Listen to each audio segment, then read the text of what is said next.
Bienvenidos nuevamente a un Facebook Live, hoy con representantes a la Cámara. Tengo dos representantes a la Cámara por Bogotá, aspirantes, Gabriel Santos y Juan Carlos Lozada. Gabriel Santos por el partido El Centro Democrático y Juan Carlos por el Partido Liberal. Gabriel Santos es hijo del ex vicepresidente, aspirante a la alcaldía Pacho Santos, Francisco Santos, abogado de la Universidad de los Andes. Juan Carlos es filósofo. También profesional en ciencias del yoga en Sri, en India. Él ya fue representante a la Cámara, sacó varios proyectos de ley sobre los animales, animalista, muy metido con el medio ambiente, y pues los tenemos hoy a ellos. Bienvenidos aquí a Semana. Muchas gracias, Facebook Lina. Live. Muchas gracias, Lina, por la invitación. Empecemos con las propuestas. Si ustedes llegan en los próximos 4 años al Congreso como representantes de Bogotá, ¿cuál es su principal propuesta que llevan, Gabriel? Pues lo primero es que yo creo que estamos encuadrados en un fetichismo legal en el cual creemos que si bien el objeto principal de los congresistas es llegar a hacer leyes, pero nos hemos dado cuenta que las leyes no siempre cambian las sociedades. Es más, creo que las leyes no cambian las sociedades, sino las sociedades deberían compadecerse mejor con las leyes que estamos promulgando. Hoy en día tenemos un exceso de leyes que lo único que hace es generar una falta de confianza en sectores productivos porque no tenemos certeza de qué es lo que tenemos que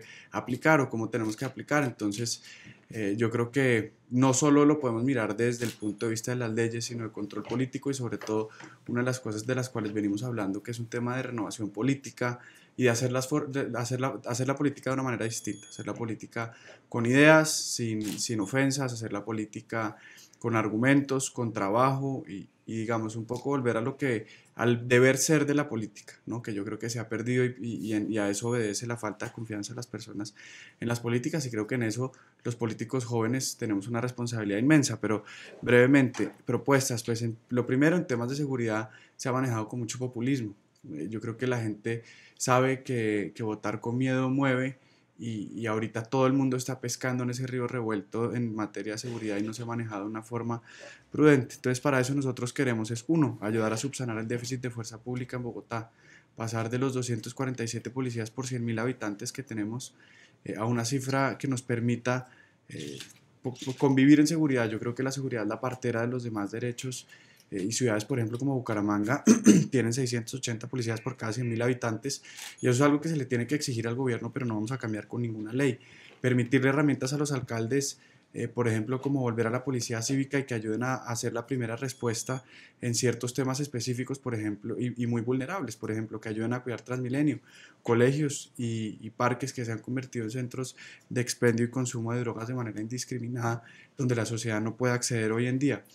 Y tenemos otras propuestas, pero no quisiera consumir todo el tiempo para que el doctor Lozada hable. Tenemos propuestas en tema de desempleo juvenil, que es muy importante. Vamos a sacar una gran ley de empleo juvenil, y en tema de corrupción tenemos una propuesta muy interesante, pero no quisiese acaparar el micrófono. Juan Carlos. No, si bien yo estoy de acuerdo con el doctor Santos de que definitivamente las leyes no son, digamos, la única herramienta o posiblemente ni siquiera la más efectiva para transformar realidades sociales, yo creo que sí hay que tener, si uno quiere ser congresista, proyectos de ley, primero, que sean eficaces y eficientes, y segundo, pues que realmente representen los intereses de los ciudadanos que le dan a uno el voto. Yo, por supuesto, llegaré al Congreso de la República a seguir trabajando por las causas por las que he trabajado, los temas medioambientales y animalistas. Obviamente no solo ellos, ya voy a contar algunas propuestas que nada tienen que ver con ello, pero en primer lugar vamos a acabar con las corridas de toros en Colombia. Yo escribí el proyecto de ley con el colectivo Colombia Sin Toreo, que hoy hace tránsito por el Congreso de la República. Proyecto de ley 271 ya fue aprobado en primer debate en la Comisión Séptima de la Cámara de Representantes. Creo que ese proyecto de ley es fundamental sacarlo adelante, en especial teniendo en cuenta la sentencia de la Corte que dice que si el Congreso no se pronuncia en favor de los animales en los próximos 2 años, de eso queda 1 año, habrá vacío legislativo y quedarán proscritos todos los espectáculos supuestamente culturales con animales, que de culturales no tienen nada, son espectáculos de tortura animal. Por otra parte, llegaré al Congreso de la República a volver a presentar la ley de páramos, que creo que la que hoy hace curso en el Congreso de la República tiene una enorme dificultad en términos del diálogo social con las comunidades que siembran papa y cebolla en los páramos de Colombia. Creo que esta ley hay que corregirla y hay que tener un diálogo social mucho más fluido con esas comunidades.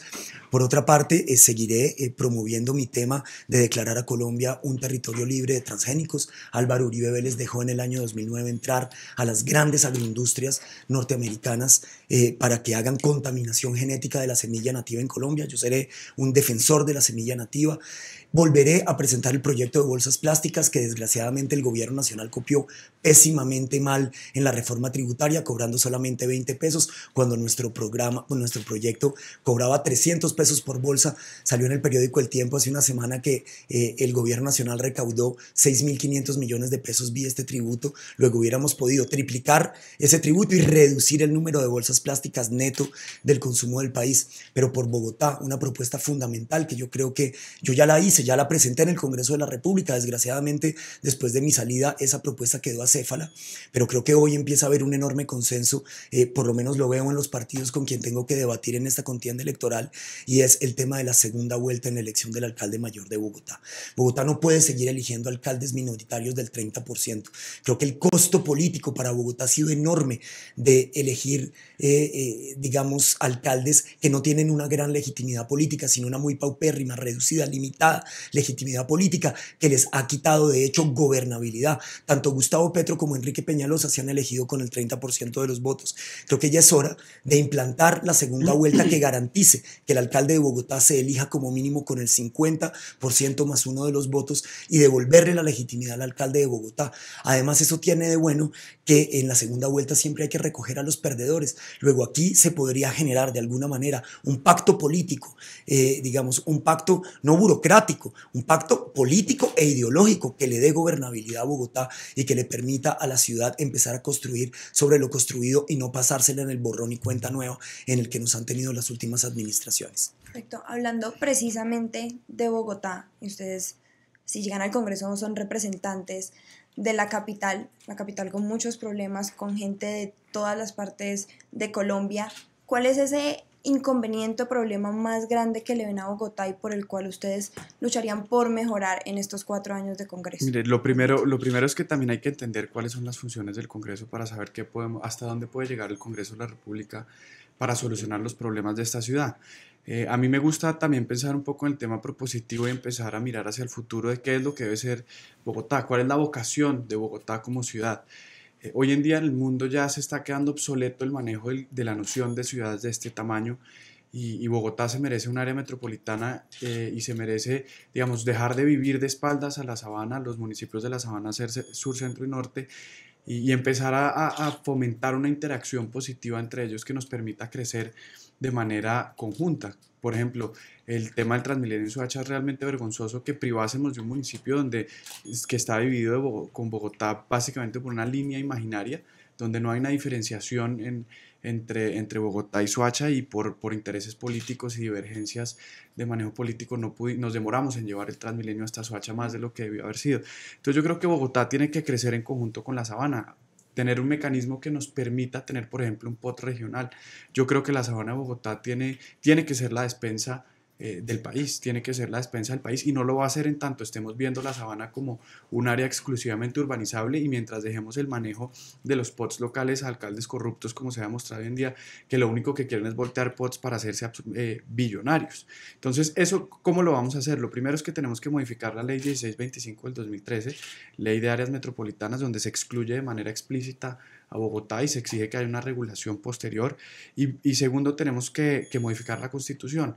¿Por qué? Porque en la Constitución se establece que para la creación de áreas metropolitanas como la que merece esta ciudad se tiene que haber primero una decisión positiva al municipio que se quiere adherir, pero lo más grave es que deja a los egos políticos la decisión, es decir, eso tiene que pasar por los consejos municipales y que el concejal quisiese perder poder y quisiese poder, digamos, perder esas capacidades que tienen hoy en día frente a un área metropolitana que, pues por supuesto, estaría un poco dirigida desde esta ciudad.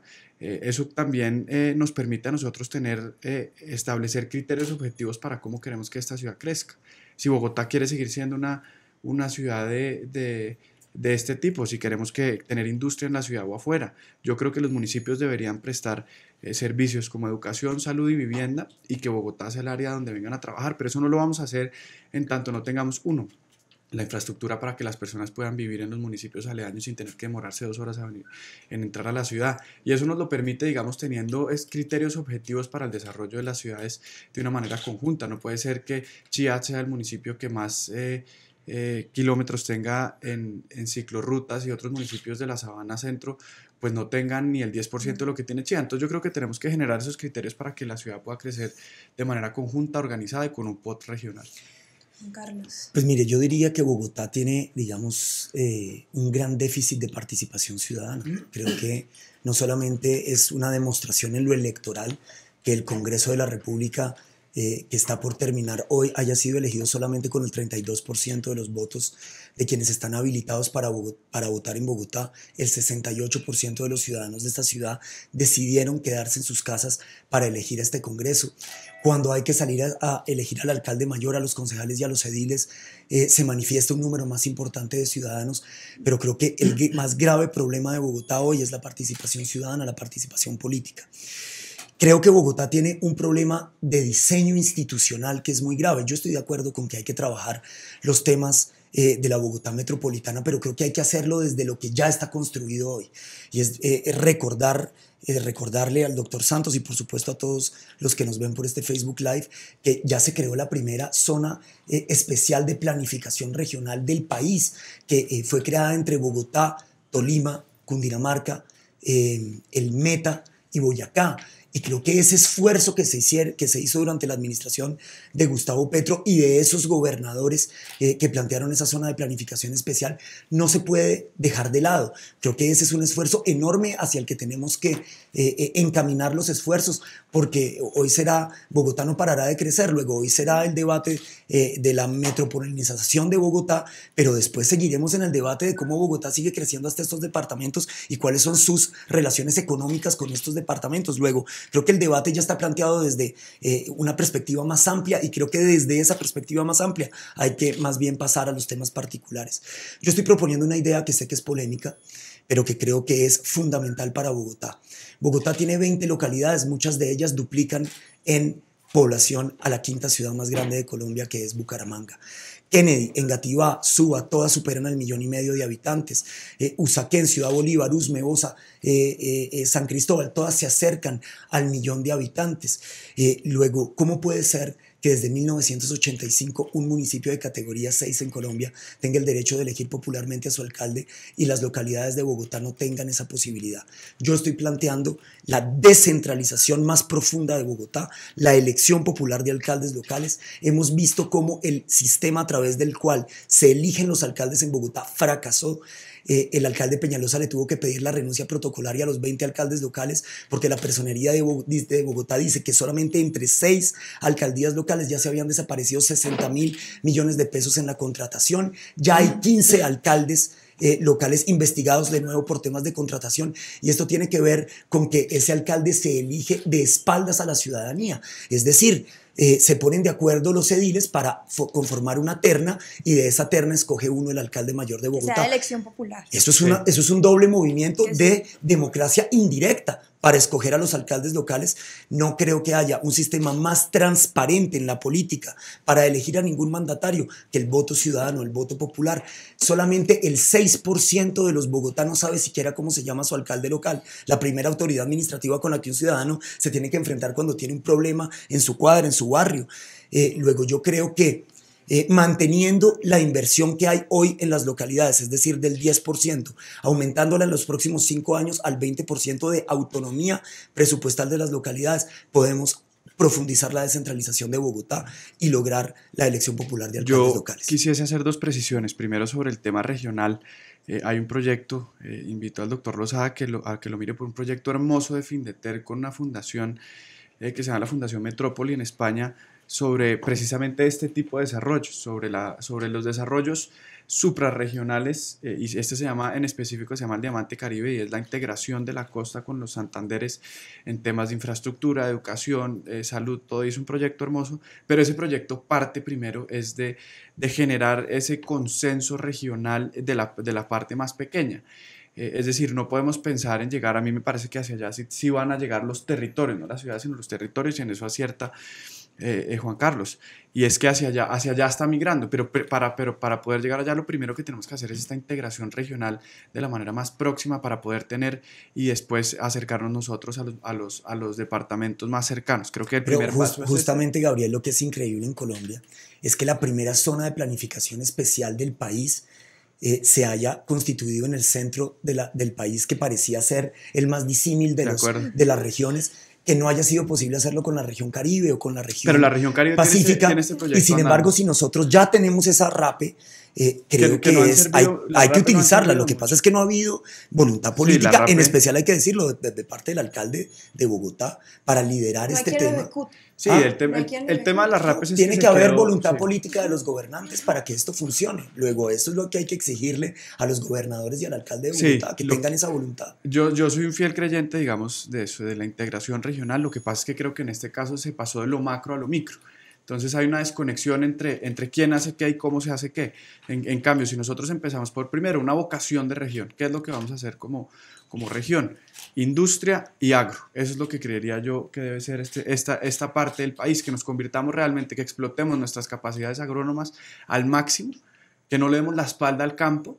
Pero no solamente, los temas, por ejemplo, de seguridad en la RAPE son fundamentales. Sí, no, pero yo estoy hablando de transporte en la RAPE sin duda, absolutamente fundamentales. Pero a mí me parece que lo más importante es eso, es un POT regional, porque si es que sin el POT regional vamos a empezar a crecer, entonces cada uno creyendo lo que es mejor para su municipio sin entender qué es lo mejor para la región, y Bogotá tiene que estar incluida dentro de esa discusión, porque lo que tenemos es exactamente eso. Entonces una ciudad va a primar, por ejemplo, la construcción de 100.000 viviendas de interés social por encima de la construcción de, por ejemplo, una vía que facilite el acceso a los municipios aledaños y la entrada a Bogotá. Entonces eso es lo que no puede ser. Nosotros tenemos que crecer de esa manera integrada para que digamos cuál es el interés supremo de todos y en dónde vamos a construir y en dónde vamos a sembrar, que es muy importante. Y sobre lo de los alcaldes locales, yo en esto sí difiero profundamente. ¿Cuál es el miedo de la supracentralización? ¿Cuál es mi miedo con esa supracentralización? Y en esto no quiero decir que no crean los mecanismos de participación ni en la democracia local, pero ¿qué es lo que vamos a tener, por ejemplo? ¿Qué tendríamos hoy en día en esta ciudad que eligió democráticamente a Enrique Peñalosa? ¿Esté uno de acuerdo o no con él? Yo tampoco vengo acá a hacer una defensa a ultranza del alcalde Peñalosa.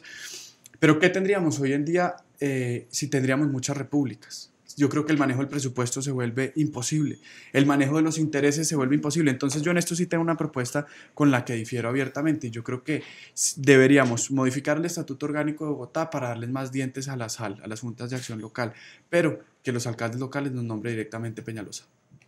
Perfecto. Perdón, el alcalde, no Peñalosa. El alcalde de turno en ese momento. Ahí es donde está el debate más histórico de este país.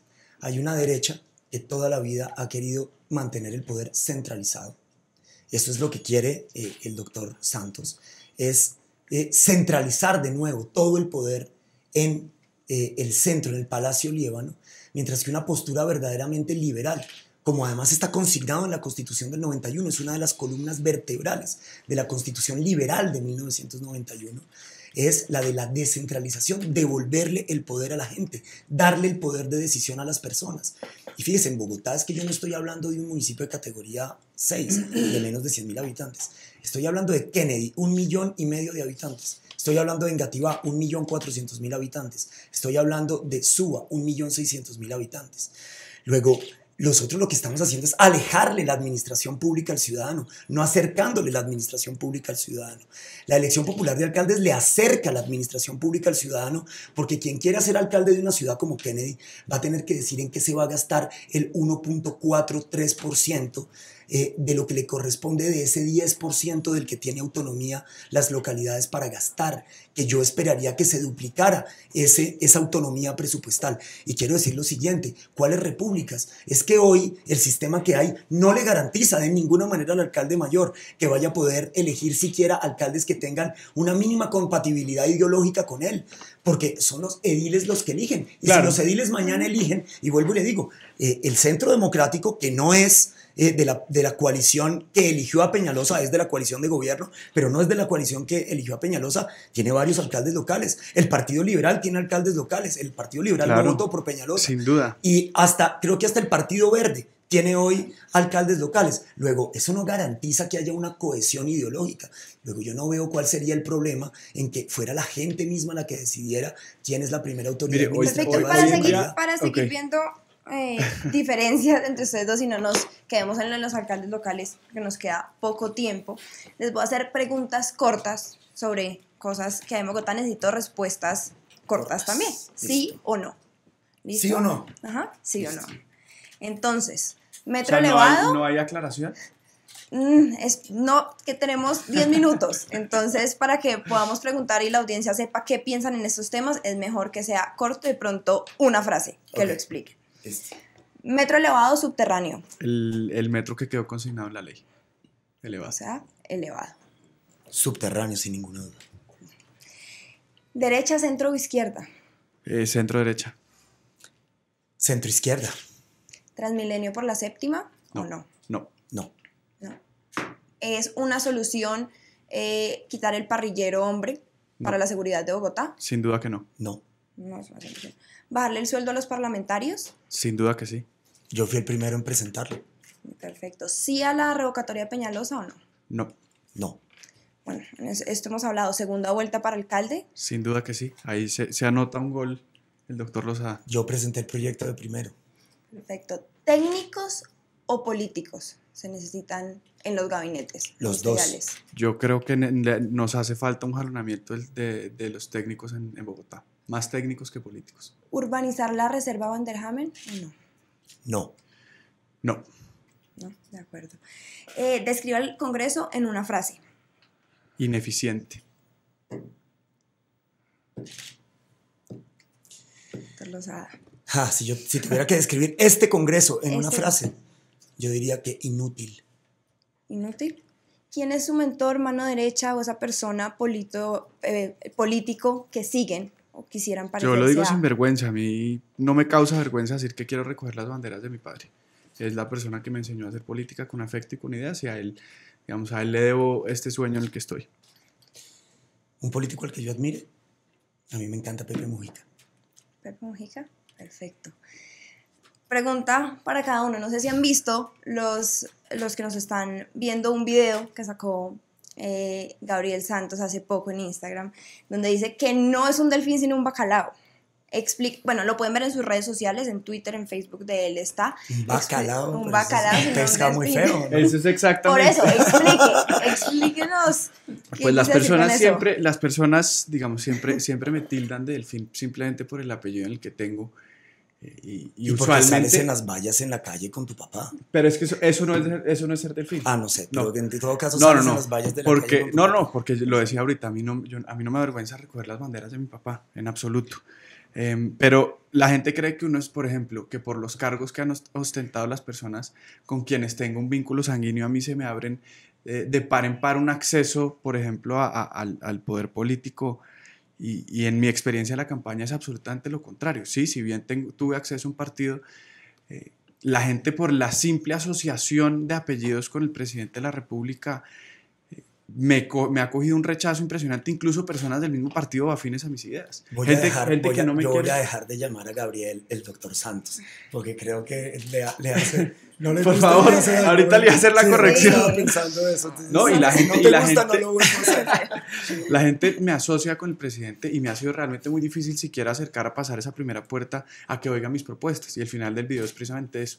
Acérquese sin prevenciones y déjenos contarles nuestra historia y contarles nuestras propuestas. Y el bacalao es el pescado. Tienes un parecido físico también un poco con Martín. No lo confunda. A ver. Y el bacalao también podría ser un bacalao. Y el bacalao es el pescado que nadie se quiere comer. ¿no? Por el delfín es el bonito, sí, el que todo lo puede, y el bacalao es con el que nadie quiere estar. A mí el apellido es demostrar que... a mí el apellido en este momento se me volvió, en vez de un activo, un lastre. Exacto, por la que asociación no con es el tan presidente fácil. de la República. Perfecto. Hablando de delfines, Juan Carlos, bueno, usted también es hijo de Ricardo de Lozada y María Victoria Vargas, que fue concejal de Bogotá. Yo no soy hijo de María Victoria Vargas. Bueno, pero mi mamá estaba casada sí, con mi papá, María Victoria es hermana de mi papá. Papá es hermana, la novela pero tiene atrás estas personas, y viene, no como tal un delfín, no se asocia tanto como el apellido Santos. No, a mí pero ¿qué piensan de esto? A mí cuando me han dicho que soy un delfín, pues a mí me da risa, porque si yo fuera un delfín, sería un delfín rosado. Mi padre nació en San Vicente del Caguán. Realmente la palabra delfín viene del dauphin en francés, que era aquel hijo de cortesano de la corte del rey. Creo que a eso se parece más una familia de la tradición de Gabriel que la mía. Yo vengo de una familia que es del pueblo. O sea, ningún animal.